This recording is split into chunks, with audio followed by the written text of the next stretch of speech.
back to the next episode of Arrakis Central. Remember to like and subscribe if you enjoy this content. In today's episode, we're going to talk about spice, the origins of spice, why spice is so important for space travel, and what effects spice has on people and the Spacing Guild navigators. Spice melange.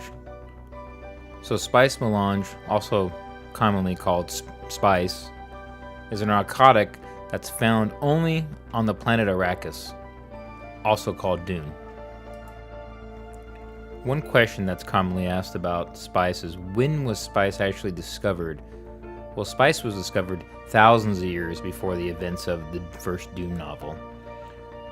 And some even would say it's 10,000 years or so, if not longer, due to the fact that humans were colonizing planets long before the Ban Jihad and the enslavement of the humans by the thinking machines.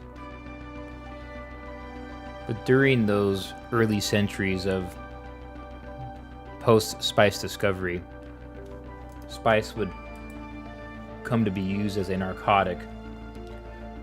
It had many effects on the user, and some of those would be mind-altering, health benefits.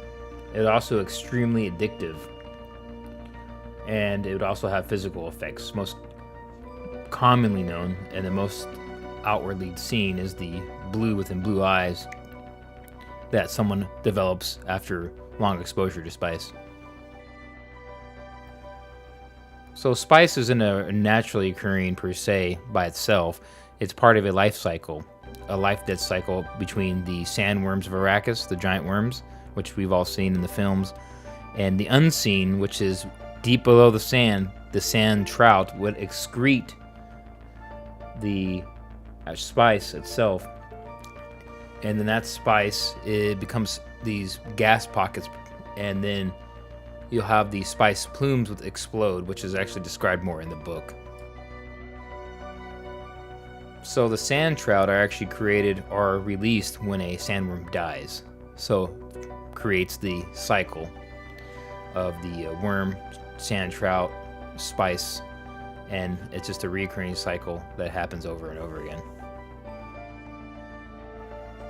So spice comes more into play during the events of the Ban Jihad, which is when the humans that were enslaved by the thinking machines and the Psymech overlords begin to realize that we might be able to use spice for much more than just a narcotic drug for rich people. There is one instance during the Ban Jihad where the thinking machines come up with a bioweapon, a virus, and they start launching probes onto various human planets, and that virus basically cannot be stopped, and it's wiping out large amounts of humans on these populations.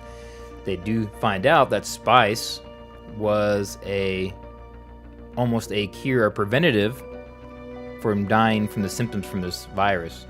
That's how strong spice was.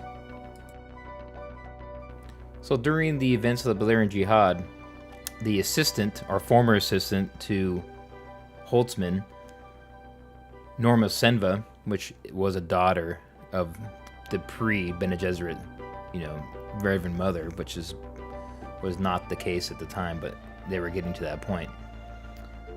She actually realized that you could use spice to elevate your consciousness if you totally consume spice within a chamber, pumping full of gas, breathing only spice, and basically elevate the human mind to be able to do all the deep space calculations. Due to the fact that AI was in the process of being banned outright, this was going to be the most valuable substance to humanity after the overthrow of the robots. There is so much more detail and information to be covered about the Ban Jihad and how humans gained their freedom from the AI overlords but that's a discussion for a whole other video. But those books are the prequels, and I would suggest if you are interested in reading them, that they are a long read. You're looking at 18 to 20 hours of audiobook, but per one of those books. But they are very good, and they're not quite written the same as Frank Herbert's style. They're a little more modern, narratively written by his son, so they follow more kind of like a modern sci-fi novel than anything.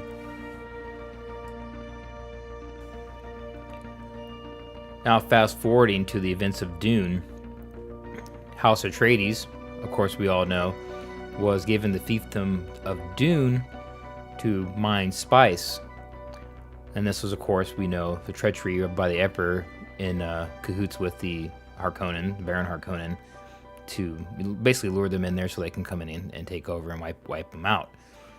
Now, the important part to think about is how the spice affects Paul Atreides, because he's going to be the key player here, since he was trained essentially as a Bene Gesserit male, a Mentat, and also all of the knowledge of running a House Atreides on top of that. So he would have all the powers of basically more powerful than the most powerful Reverend Mother, more smart or powerful than the best Mentat, essentially giving him de facto ability to see many outcomes, many futures, and how to outsmart everybody.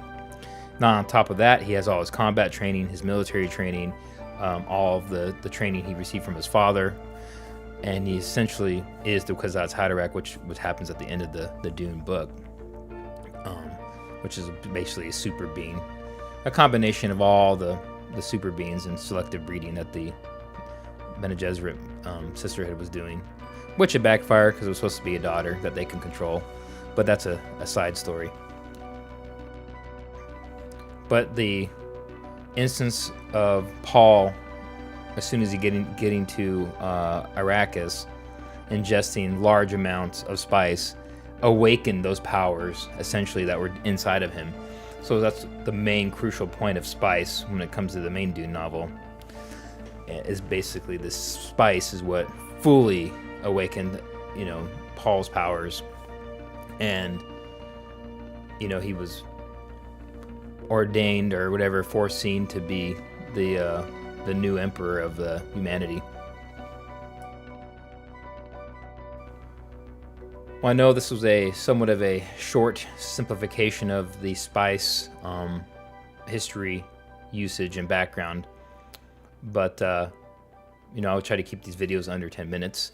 But if you do like this content, please like and subscribe. Any support that is given to this channel is very grateful, and I'm so grateful for the people that have subscribed already. Actually, it's been quite a delight so far. So until next time, I will see you later.